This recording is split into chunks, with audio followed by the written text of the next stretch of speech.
궁금하면 직접 보세요.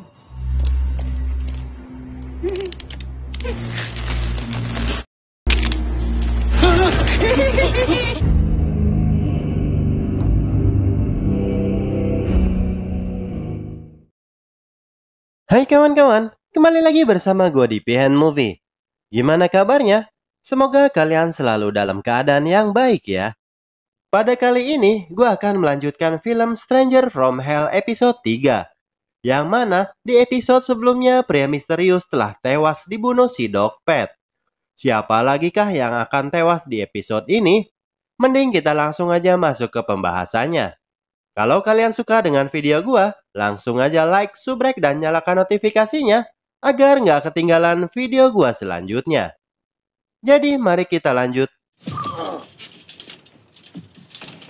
filmnya. 네, 오늘 일 마치고 바로 들어가야죠. 재밌겠다. Scene diperlihatkan Jongwoo yang akan masuk ke kosan.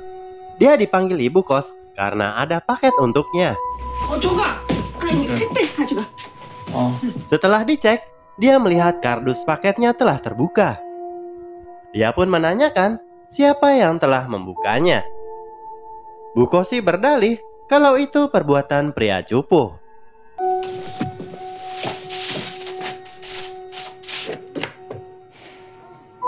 Karena si cupu bau ketek, Jongwoo pun gak jadi menegurnya.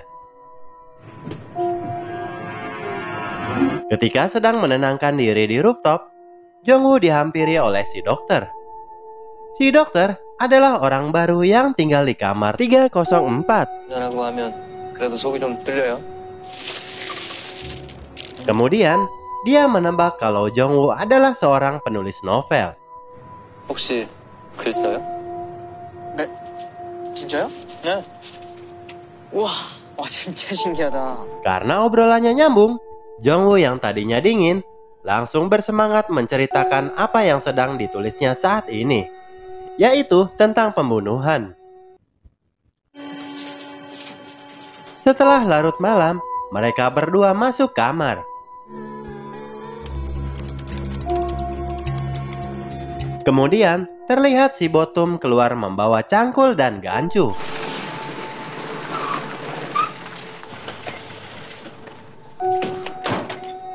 Ternyata si kembar Botum dan si cupu sedang akan mengubur mayat pria misterius dan sang detektif. Singkat waktu, pada pagi hari, Jongwoo sebelum berangkat kerja memfoto posisi laptop dan isi kamarnya. Niatnya sih buat jaga-jaga aja, kalau ada yang masuk kamar, dia punya bukti.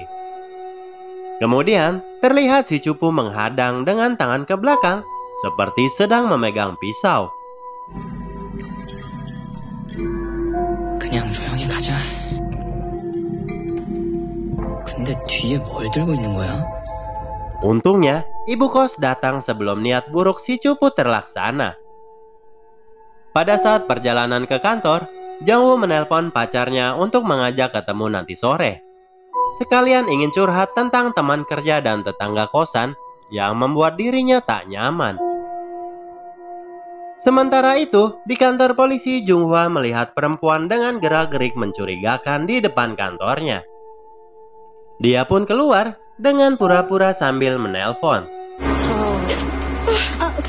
괜찮아요. Setelah ditanya-tanya, ternyata dia adalah istri dari Kumail yang telah hilang di kosan Eden.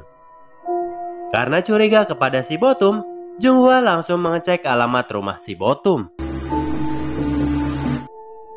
Di lantai 4, terlihat si preman sangat ketakutan karena akan dijadikan korban malpraktek oleh si dokter Kopet. Giginya pun dicongkelin satu persatu tanpa memakai biusan. Pindah ke posisi Jongwoo.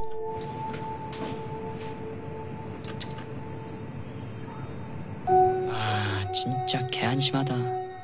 Ketika kesulitan mengerjakan pekerjaan, dia bertanya kepada Byung-min. Tapi bukannya diajarin, dia malah digoblok-goblokin olehnya. 머리를 쓰면서 하란 말이야. 머리를 쓰면서 생각 없이 하지 말고. Di sini, Jongwoo mulai menghayal untuk membalas bacotan rekannya itu.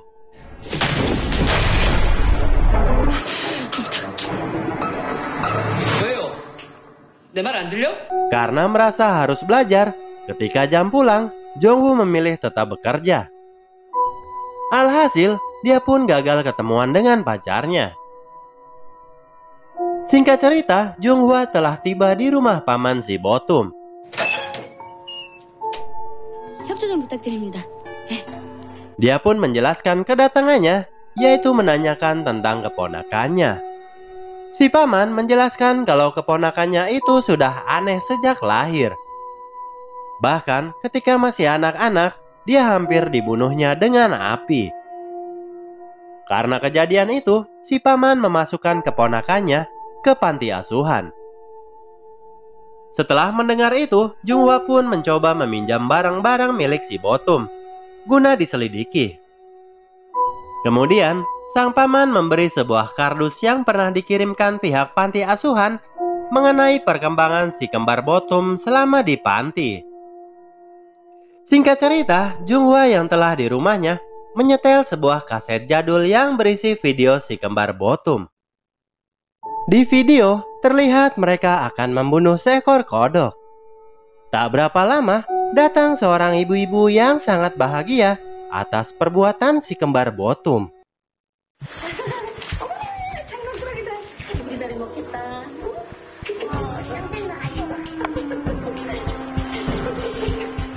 Di sini terdengar suara ibu-ibu tersebut seperti nggak asing di telinga kita.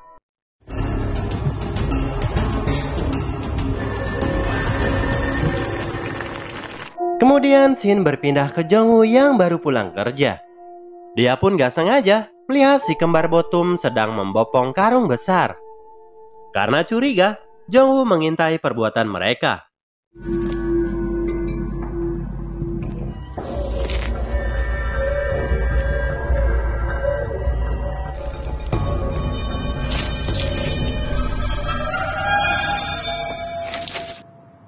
영아.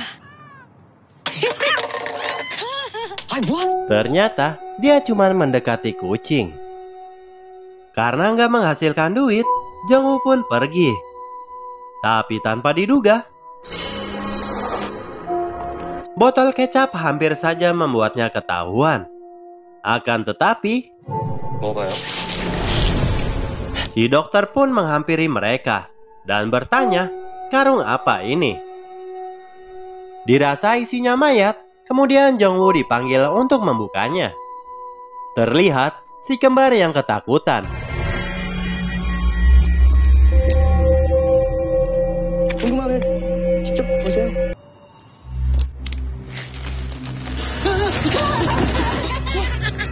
Ketika dibuka, Jongwoo langsung panik. Ternyata itu adalah bangkai kucing. Dengan perasaan merinding, Jongwoo meninggalkan mereka dan disusul si dokter. Setelah sampai di kosan, Jongwoo diajak mimi teh dan disuguhkan daging merah mentah oleh si dokter. Dia yang masih enak karena habis melihat bangkai kucing, sempat menolaknya. Tapi katanya rasanya lezat. Jongwoo pun mencicipi daging tersebut secuil. Terlihat wajah Jongwoo yang gak nyaman merasakan daging aneh tersebut. Kemudian si dokter dengan bercanda bilang kalau ini adalah daging manusia. Lalu film pun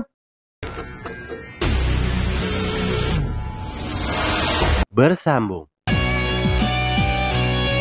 Di episode ini terlihat perlahan-lahan Jongwoo mulai memiliki sifat psikopat.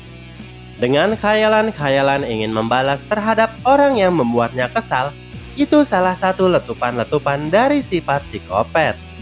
Hati-hati untuk kalian yang jika kesal dengan orang lain, tapi kalian hanya diam-diam bau, kemungkinan memiliki jiwa psikopat. Yeslah, sampai di sini dulu gua pamit. Sampai jumpa di episode selanjutnya. See you later and bye-bye.